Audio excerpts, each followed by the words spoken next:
Welcome back to my modern homestead. I'm Janet.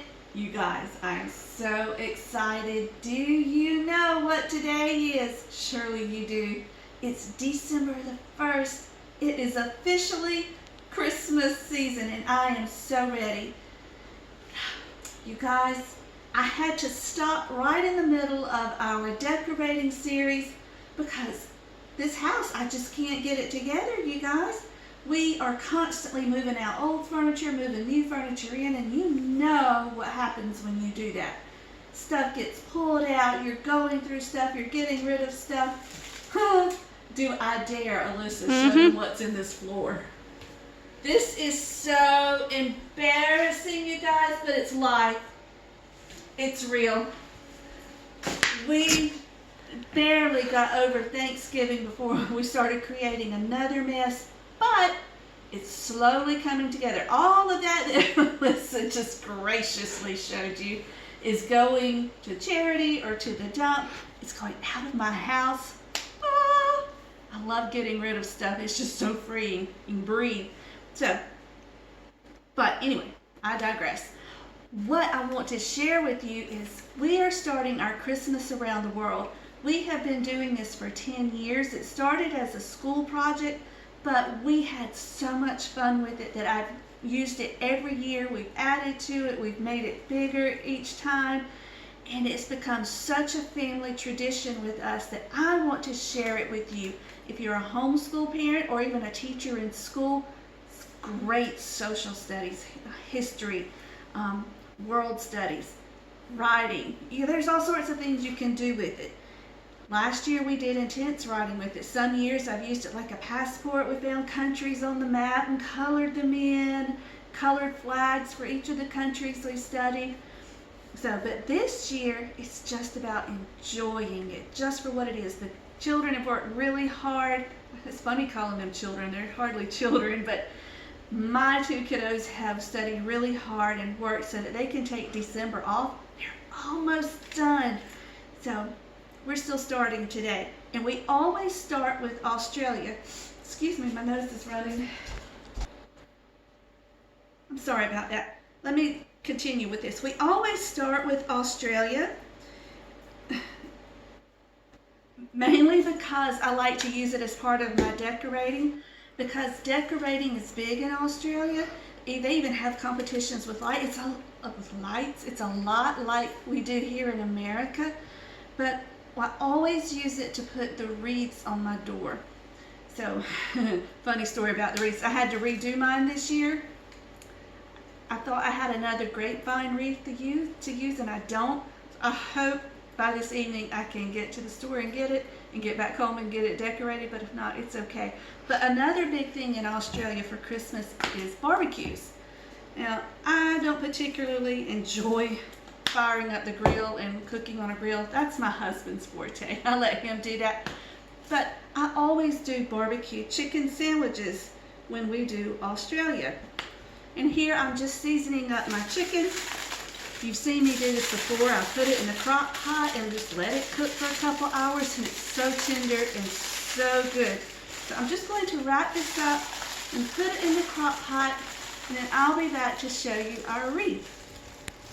Hi you guys, it's been a couple days since the last part of the video, and it's been so crazy. I was trying to figure out how I was going to tell you what we've done since then, and I ended where I began was with Australia, and we were doing the chicken, but I wanted to tell you a little bit more about the traditions of Australia.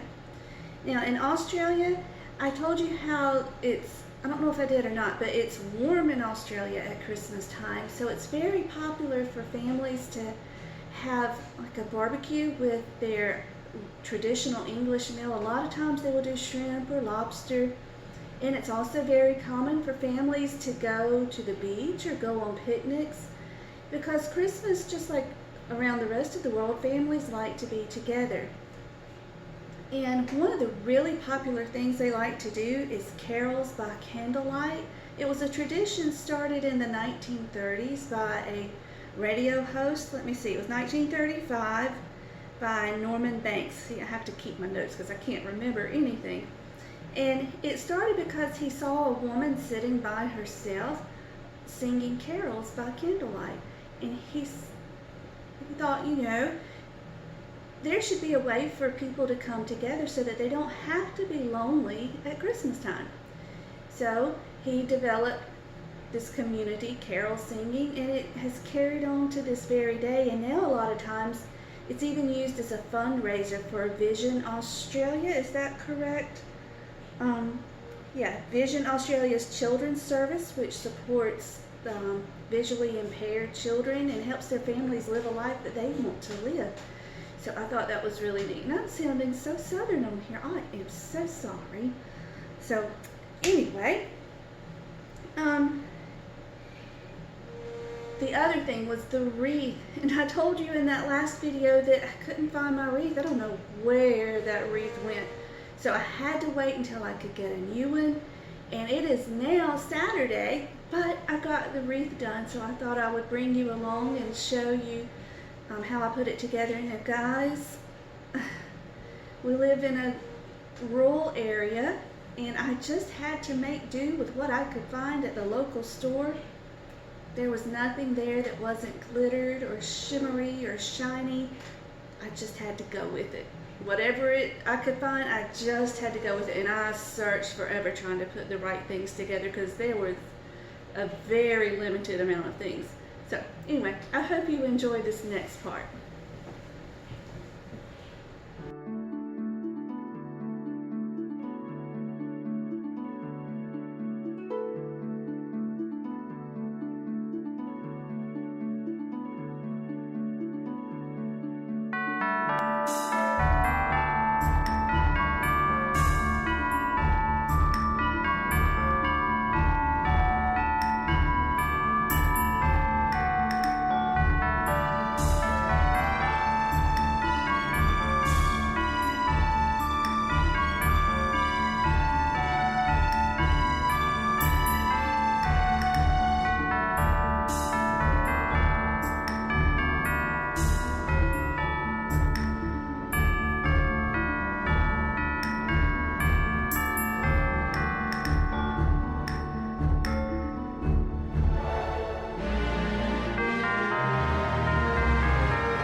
Okay. Jake has company and he's tied up, so if I'm going to get this done, we're just going to have to do it without him this year. So, there we go. It's not perfect, but it'll have to do. There you go, guys.